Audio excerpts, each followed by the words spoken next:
Welcome to the New Abbey YouTube channel. We are a Jesus community telling the biggest story of God in Los Angeles, and we're excited that you're joining the conversation with us today. Enjoy.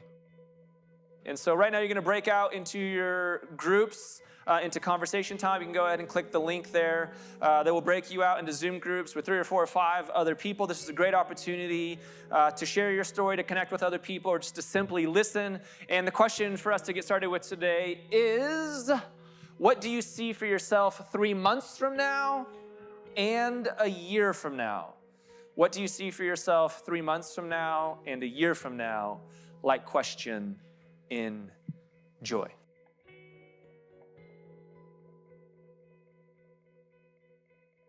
And I believe that every human being is on a journey. And a journey is not just an idea or a set of beliefs that we have in our head, but a journey is something that we actually have to embark on, that there's actual physical steps that we need to take to go somewhere. And today, as we think about journey, as we continue in the book of Genesis, we're going to cover 6 whole verses, my friends. I know. Let's go. We're really making killer pace on this thing. We'll be to verse 9 by the end of the day. In 2023, we're really going to wrap this baby up. It's going to be good. That we are going to be thinking about this bigger idea of a vision for your life. If I was writing a book for you all today, the book would say something like this: a vision for your life, living into the now and the not yet. It would be very self-help, I'm sure, but I actually don't think that's how the ancient world would see it. I think that the ancient world would have a different view of what it actually means to live into a vision for your life. And so if we're going to live into that big idea of having a vision for your life, we got to talk about some things. We're going to talk about layers. And if we can understand the layers that are going on, then we can think about a promised land. Not a promised land like someone would have been looking for 3,500 years ago, but what is the vision and the promises that we're looking for today? If we can understand a promised land, then we can think about now and not yet, that we need to live both into the present and to the future all at the same time. And if we can do that, then we can talk about a clarity of vision for our lives. And if we can have a clarity of vision for our lives, then, my friends, it is never too late. And if we can understand that it's never too late, then we'll look at the life of one of the most inspiring people that I think is in current history, Nelson Mandela. And if we can think about Nelson Mandela, then of course, some Canaanites on a Sunday morning. Let's get that into our repertoire. And then we'll talk about a Buddhist belief and some Sanskrit of sukha and dukkha, because why not? And if we can do that, then we'll talk about appeared. And if we can do that, then we'll stop everything. And the crowds went wild. Thank you, crowds. There's actually nobody here, so nobody to go wild, which is really fun. I want to think about a vision for our lives, and I want to think about the clarity that we have for who we are and actually where we're going. And to do that, we're going to look in the book of Genesis. So if you have an old school Bible or a phone, or if you just want to follow along with me, turn to Genesis 12, verse 4. So Abram left as the Lord had told him, and Lot went with him. And Abram was 75 years old when he set out from Haran. If you remember in the story that Abraham and Sarai and Lot and their family had moved from Babylon in Ur, and they were moving over to move towards Israel, or what is modern-day Palestine and Israel. Now, part of the story that's fascinating here is, again, that there's layers to the biblical narrative that are taking place. That there's a story about Abraham and Sarah and Lot and these early patriarchs and matriarchs of the scriptures and of the Judeo-Christian faith. But that's not the only story that's going on. That, again, this story was probably actually written down many, many years later, if not centuries, if not 1,000 years later, about when this actually would have taken place in a time called the Babylonian captivity. Everybody's favorite time in history, I know. The power of the Babylonian captivity is that it was a time in the life of Israel where they were really at rock bottom. All of the promises that they had believed about themselves, that they would be this blessing and that God would bless them and that they were to bless the rest of the world, they weren't experiencing that in the moment because they were being held captive in a foreign land. And that's a powerful narrative. Take that seriously with me for a moment and not just literally. That we're all there sometimes in our journeys, that we have a vision for our lives that we want to live into, but we're experiencing an alternate reality outside of the vision that we want. Corporately and globally, we're all experiencing that right now. It's called COVID.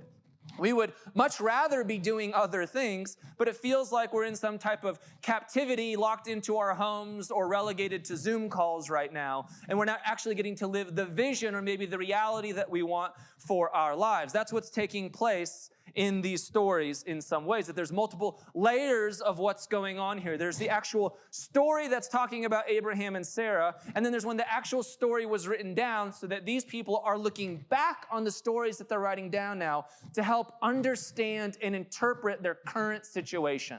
Like we would with any art. We look at art or we look at poetry or we look at stories and we make meaning out of it to help us understand our current reality and our current life.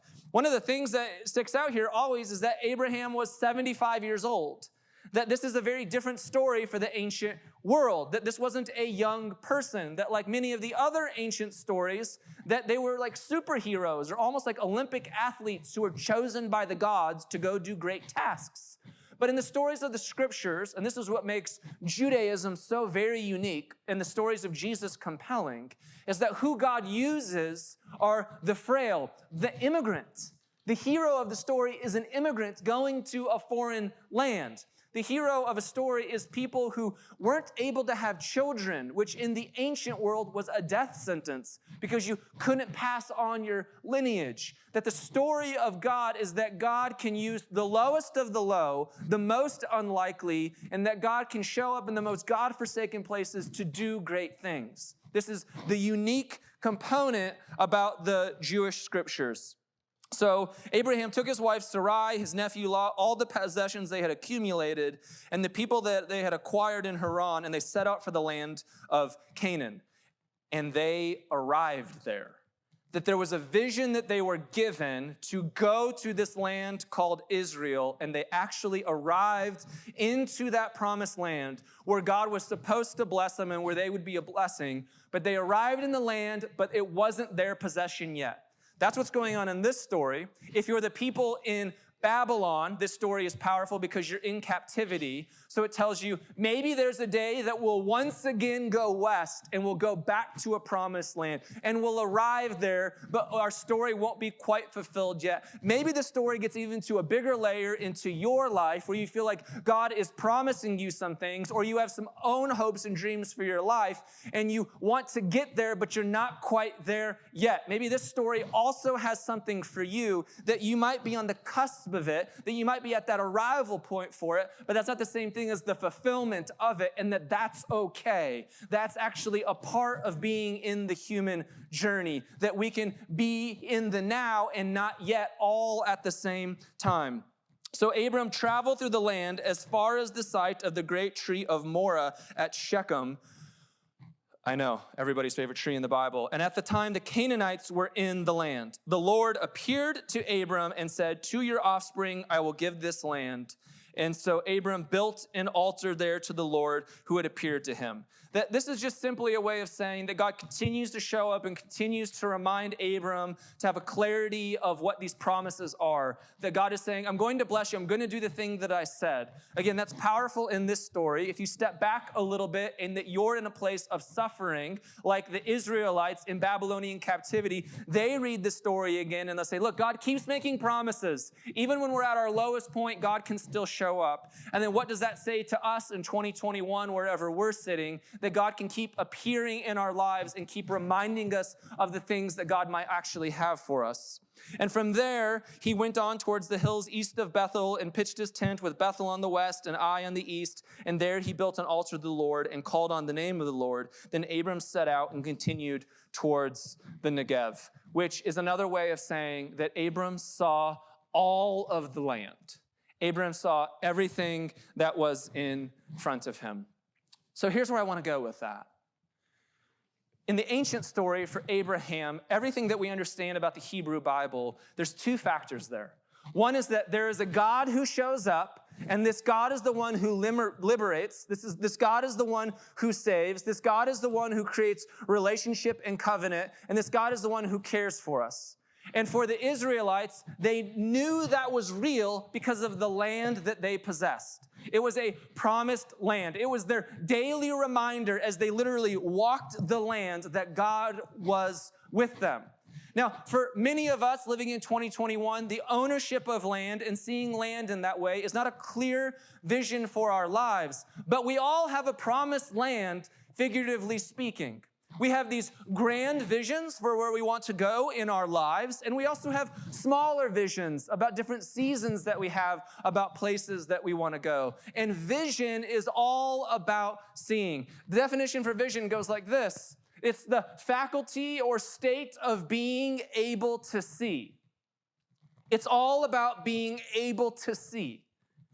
The ability to think about or plan the future with imagination or wisdom. And as you think about your life right now and a vision that you have for your life, do you have the capacity to see a vision for where you're going? Do you have an imagination for what your life might be? Or are you reacting to life and waiting for life to come at you? This story is not just an invitation for people thousands of years ago to literally go take a land. This story is for the people of God in every generation to take the story seriously and say, you have a promise. Maybe that's a relationship. Maybe that's a job. Maybe that's a project. Maybe that's the ability to raise kids. Maybe there's all kinds of different visions that we have in different seasons for who we are. And do we have the imagination for what that thing might be? Is the invitation that we're being given. That in the story here at the end, when it talks about all these random names of cities and locations that none of us know anything about, the power of the vision is that Abraham is coming into the land and he's getting a bigger scope of everything that's there. So all of those different points and locations, it's like that there was a map, and the map was the vision for Abraham's life and the promised land that God was giving them. And Abraham went to the four corners of that, so that he could clearly see the vision that God had for him. And wouldn't that be nice that we had that kind of clarity in our own lives, that there would literally be a physical location, something that we could go to and that we could look out with our eyes and we could say that this is a promise that I have for my life, that this is something that might be fulfilled. But as we think about those promises, as we think about the vision that we want for our lives, again, whether that's relationships or jobs or careers or wealth or success, or maybe just wholeness or health. Maybe it's the reality and the desire that you want to be healed from something. That would we have greater clarity about what that thing may be? And in order to do that, there's some steps that we can actually take. But as we do that, we live into this reality of now and not yet. That most of when we live into a vision or imagination for our life, it's about this reality that at any moment, we can choose a vision for our life. At any moment, we can choose to be a certain kind of person. If people tell you you're a pessimist or you're kind of a downer or those kind of things, at any moment, you can choose to be kind. That can be a vision for your life. You can choose gentleness. You can choose a completely different way or posture of being at any moment that you want to, now in this moment. Now, the not yet is, that might not be who you are yet. You got to try those things on a little bit before you live in kindness or before you live in gentleness. It's the same thing with money. I love when I talk to people who are like, oh man, I want to have some jobs because I want to be rich. Duh. Who doesn't want to be? But you have to create a vision and some clarity about how you might go do that. That's the not yet. That thing might not be here, but what are steps that you could do today that sets you up for your vision for tomorrow? And that's what we're being invited into in this story, is that you live into both. Now, there's always a past in our stories, and you should go take care of the past. We advocate that at New Abbey all of the time. Find therapy. Go do the hard work. Know your story. Know all the things that are going on. But there's not enough therapy in the world that will bring you into your vision for your reality and your future now. That is to help you with your past. That's to help you sort out these things over there. Organize that stuff. Do the work around all of that stuff. I've got tons of baggage from my past, and every day I can make a choice. I can go back to all of that baggage, which is now neatly organized. I spent tens of thousands of dollars of organizing with a therapist, and I know what's in those boxes, and I can always blame what's going on there. Well, my mom did this, or my dad did this, and these things happened to me, and I was abused as a kid, which were all real things. And I don't dismiss that or take that lightly, because real shit happens to us as human beings. But at some point, I have to choose a vision for my life now, regardless of those things. I have to have a clarity of vision for my life now and for my future. Those things may have shaped me, and I should work on them, and I should find healing now, but I can make a different choice for who I want to be and how I want to be today. And there's nothing in my past that can prevent that. I can just choose that. And this is not, again, just some self-help or receive it or believe it. That's an actual thing that we have the capacity to do as human beings. That we do that when we have a greater clarity for the vision that we want for what we're going to do and who we want to be. For me, there was a moment in my life where I was the pastor of a church that was growing, where thousands of people were there, and they were dreaming they were creating space for me to take over this thing. But what I realized in that space was, it was a good place. It was a good church. Thousands of people were showing up. But everyone that I knew didn't go to church anymore. All of my friends no longer wanted to participate in church. No, all of my friends, it wasn't just about church. They wanted to participate in their faith. And so a vision, a promised land that I wanted would be, could there be a space that we could create? I could just shit on all of those churches all that I want. I could just constantly, make fun of or pick on the evangelical church and the mega church for all the things that I'm not doing, that the past would just be riddled with that. Or I could live into Gandhi's advice and I could be the change that I wanted to see in the world. If I wanted to see a different kind of church, I could critique all of these churches until I'm blue in the face, or I could just go create that thing. And it was incredibly hard work. And it still is incredibly hard work because we're not there yet. We're always in the now. That every day that somebody new comes to New Abbey and I see celebration happen, when I see people who realize that they don't have to live into shame, that they don't have to live into guilt, that they can be whoever they are and that God can still love them and their lives can be transformed. Every day that that happens, we live more and more into the reality of that promised land, more and more into the clarity of that vision, but we're not there yet. That every person who comes on the journey, together we're telling a bigger story about who God is and what God may be. The other day, we were having a conversation with my kids, and my kids said to my wife, "Mom, there's a new president. Would you ever want to be president?" And Krista looked at them and said, "Well, no, that's a crazy job. But also, my job, the thing that I love doing in the world that I think about every day is being your mom." What a powerful vision to live into. What a powerful clarity that my wife has about what she wants to do in this world. And for me, I have all these little realities every day about the way that she's living into that. She takes seriously the exploration of the journey of that vision for her life. That I find it fascinating that we live in 2021, so we have endless access to information if we want it. If you're about to be a parent, if you're about to get into a relationship, if you want to start investing money, there's literally thousands of books, thousands of podcasts, thousands of YouTube videos that you could choose to look into every single day. You could begin to take in that information and then begin to see more clearly the vision that you want for your life.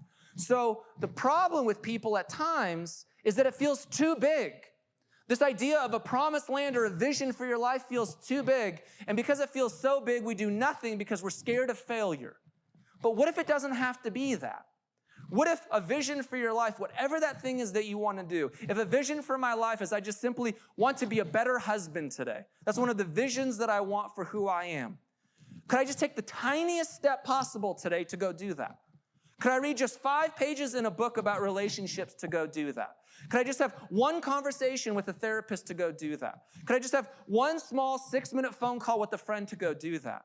And as we do that, we create greater clarity for who we are and for where we're going.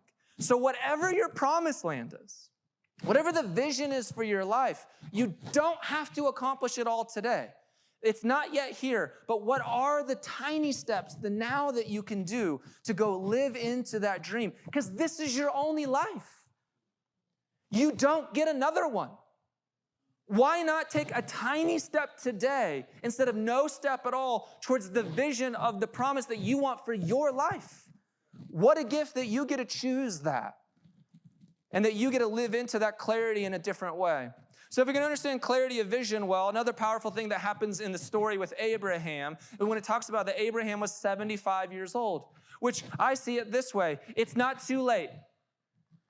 You might be thinking to yourself, well, it's just too late for me. I don't have the skills for that. I'm not built for that. That's made for other people. These are the narratives that I have about my own life. I'm sure Abraham had all of these beliefs as well. When you have a moment where God shows up, like how much weed were you smoking, man, right? And says, man, move all your family across the world. I swear, I'll give you kids. You're 75. Okay, God, this is amazing. Yeah.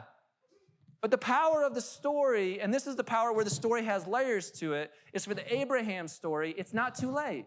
If that's the job you want, if these are the relationships you have, if there's the kind of person that you want to be, it's not too late. You can choose that now, regardless of everything that has happened in your past. Today can be a different day where you can take a tiny step towards that.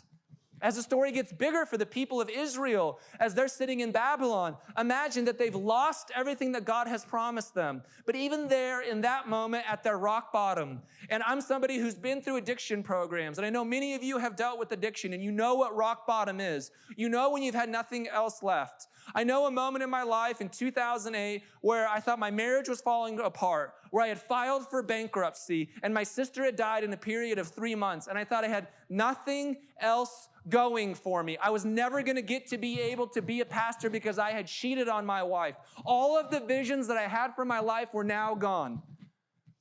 But they weren't. And it's not too late. And I had a choice in that moment of I can either believe all of that and believe that this is too much for a 23-year-old to handle, or I can believe now is the time that I just take one tiny step forward into a future that I believe in. And that's true of everybody. And we've said this a lot over the last few weeks. How do you know that that promise is true? Because you're breathing and living right now. You've made it this far. And if you can make it this far, then it's not too late for you to choose a good vision for your life to actually live into, because it's your life. Why would you not want to live into a vision that you actually want for it? Nelson Mandela, in February 11th, 1990, came out of Robben Island for the first time. That the apartheid regime in South Africa had done a really good job of not showing any pictures of Nelson Mandela for 27 years. That Nelson Mandela pictured here when he was younger, this was his face. He was smiling. He was the leader of the movement that was going to overthrow apartheid. And then in 1963, he was locked up and sentenced to really solitary confinement for almost 27 years. And then the next picture we have for you is when he's released on February 11th, 1990. And this picture was showcased around the world as he stands here with a fist in the air with his wife. And this was one of the most powerful moments for the South African people in ending apartheid for this reason, is that there was almost a mysticism that was built around Nelson Mandela. There was rumors, there was almost a mythology to who he was because there was no pictures that were shown.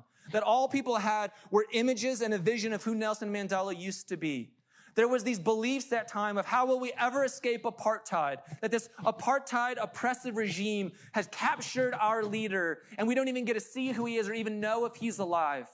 And now in this moment, a thinned out, grayed-haired, wise Mandela comes and says to South Africa, "We have waited too long," were his words. That we're not there yet, but the now has never ended. That for 27 years, as he was on Robben Island, Nelson Mandela still believed in a free apartheid.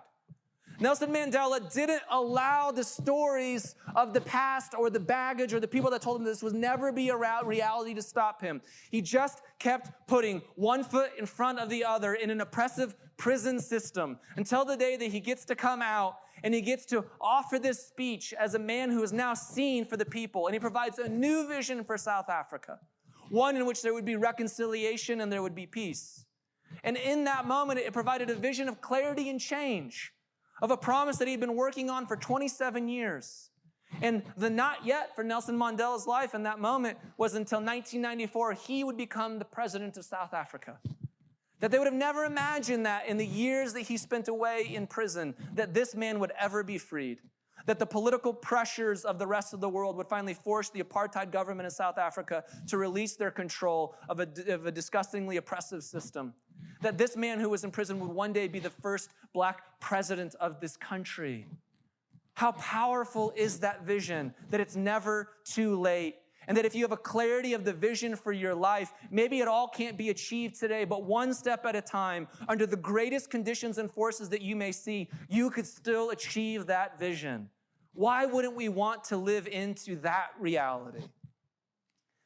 In the story, it's not only about that it's not too late, that Abraham was 75 years old, but Abraham went and lived and believed into it. But the story also just mentions this one little line, and the Canaanites were in the land. That's all that it says. It doesn't say the Canaanites were in the land, so go defeat them. The Canaanites were in the land, they're going to mess with you. In the ancient world, the Canaanites, like the Philistines and these other groups that are mentioned in the Bible, they were kind of the protagonists. These are the people that might lead you astray. These are the people who may have different beliefs than you. These are the people who may harm your vision or your narrative. But in this story right here, it just says that they're there. And that we need some reality checks when we have the visions for our life. As much as I just want you to say it out loud, this is the vision for my life, and poof, you won the Powerball. How good would that be, my friends? That's not how the world works. That when you have a vision for your life, there will be some bumps in the road. That's why it says, and the Canaanites were in the land. You may have a vision, but of course, there's going to be potholes in the road ahead. That's a part of any great vision. If your vision doesn't have roadblocks, you don't have a big enough vision for your life. If you have roadblocks, that's an opportunity for you to grow. And the story that's offered here early in the scriptures of course the Canaanites are in the land. Of course there's going to be bumps. There's this Buddhist idea of sukha and dukkha. A sukha definition is this, or dukkha is stress, anxiety, suffering, or dissatisfaction. The stress and anxiety that arise from the attempt to control what is fundamentally impermanent and unable to be controlled. And then we have this other definition of dukkha and sukha, and it says dukkha means a bumpy ride, and sukha means a smooth ride. So in Buddhist thinking, this idea of dukkha and sukha comes from an idea of an oxen cart with an axle, and the axle is your consciousness going down the road of life. And in any road, there will be bumps. None of us are crazy enough to believe that when we get on a freeway in Southern California, that there's not going to be troubles ahead. If you do, you're not living in reality. That you know that when you're on the road, there might be potholes. There will probably be other crazy drivers. There will be traffic. But maybe one day you have a choice to realize it's all about my perception of the road. Are the bumps going to be a difficulty that prevent me from getting on the road? Or are they part of the reality of getting towards the vision and the goal of where I want to get anyways? And you have a choice to either see it as a bumpy road or to say, yeah, there's bumps in the road. There's also smooth parts of the road. You're right. There is traffic right now, but I am also the traffic. Are you able to see, oh, I'm really delayed? That was some deep stuff. Work with that one a little bit. That's a little nugget for your life. You're welcome. Is there also opportunities to realize, oh my gosh, there's an accident. I can't go anywhere. What an opportunity to listen to that audiobook that I've been meaning to listen to. Oh, I'm stuck in traffic right now. What an opportunity for me to look at the vision of my life and say, maybe there are other people who are going to the same destination that I'm going to, and that they are also stuck in traffic. And now what an opportunity we will have once we arrive there to empathize with one another about the stress of feeling late to something. That there are all kinds of different ways of looking at it. That it's all about the choice that we have in our mind. Some people see rain, and the choice that they have in their mind is, it's going to be a bad day. It's raining again. It's cold. We have inclement weather in California. It dropped 10 degrees below 72. How can I deal with this? Or there's rain. We have fires. It's going to have a little bit of green in Southern California. We all interpret the same thing in many different ways, but it's a choice. Do we interpret the bumpy road ahead as a problem, or do we interpret the bumpy road ahead as an opportunity to teach us on our way to the vision that we're getting to? So if we can have a clarity of vision for our lives, if we know the promised land that we actually want to live into, then would we realize that it's never too late and that there's always steps that we can take to get towards it? Would we realize that there will always be bumps in the road? And if we know that now as we set out for our journey, maybe you'll give us a clearer perspective when we actually encounter those bumps. And here's my favorite part of the story that we read. And God appeared. God appeared. God just shows up. And what I love about this is not just humanism that we're talking about. I want you to be a healthier human being. But at the end of the day, we're still a faith community that 99.9% of all human beings who have ever lived have been people of spirituality or faith. That's just the way that it works. Even today, statistically, there are not more people becoming atheists, there are just more people becoming spiritual. They might not believe in a certain kind of religion or a certain type of tradition, and that's totally okay with me. But would you know this, that in spirituality, that there's a longing, there's an imagination that every human being has, that if I'm really going to live into this bigger vision, that's something that we all desire and long for, is that God would just show up. How many of us have said those kind of prayers? And then what we learn along the journey is that God just doesn't show up, but God's been there the entire time. I think about all the moments that God's shown up in my life. Maybe it's half the reason why I became a pastor. I remember being a 7-year-old in Phoenix, and I'm riding along this fence line, and it's the summer, and I'm riding on my orange Huffy, and I had one of the clearest visions that I can still remember to this day, where I felt like the divine was talking to me in my bowl cut as it was blowing in the wind. What a vision. And that little boy just knew in that moment that I felt like I audibly heard God saying, I love you. And it's something that I've held with me my entire life. I remember a moment of being 17 years old and sitting in my basement in Colorado and reading through the scriptures when I felt like, Corey, I'm calling you into ministry. I remember a moment where God appeared where I wasn't sure, should I marry Carissa or I shouldn't marry Carissa? And I felt like I had a beautiful moment where God puts out 2 hands and he says, if you do, your life will be incredible. Forward with it. And if you don't, your life will be incredible and you should go forward with it. That God appeared to give me choice in some way. I remember a moment in my life when my marriage was falling apart and we sat on a corner in Glendora and I thought that we had nothing left because of the decisions that I made. And I looked into my wife's face and there God appeared as I experienced grace in a different way. I remember the moment that I sat next to my sister's bed as tubes are down her throat, that she'd been a cocaine addict for 10 years, that she was dying in that moment, that these were her final moments of consciousness and breath. And I asked everyone to get out, and I cried by her bedside, and I said, I'm just so sorry for all of the years that I hated you. And then as I breathed, as I paused, as I looked into her face that was dying, that I knew that God was there. I know the moment that I realized that I wanted to start a community like New Abbey because I wanted everybody to have an opportunity to experience God if they wanted to, that there should never be limitations on people's opportunity to experience the divine. And in each of those moments, what they taught me is that God just doesn't appear in those moments, but when I'm quiet, when I look at the clear vision, keep taking steps forward, the divine has been there the entire time.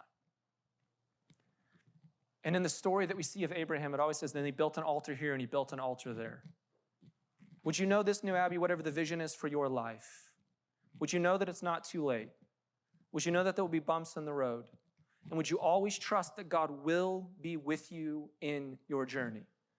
And would you know this, that everything you need is always right in front of you? That's the story of Abraham. That's why he looks out over this promised land, that everything he needs for his future, that everything that Sarah needs for her future, that everything that the promised people of God need to receive blessing and be a blessing is right there in front of them. You are not missing anything, that at any moment you can pause, you can be patient, you can take in this holy moment and say, I have what I need for the vision ahead. At any moment we can choose that. In this moment, you can choose that. Tomorrow in traffic, you can choose for that to be a moment to say, I have everything that I need.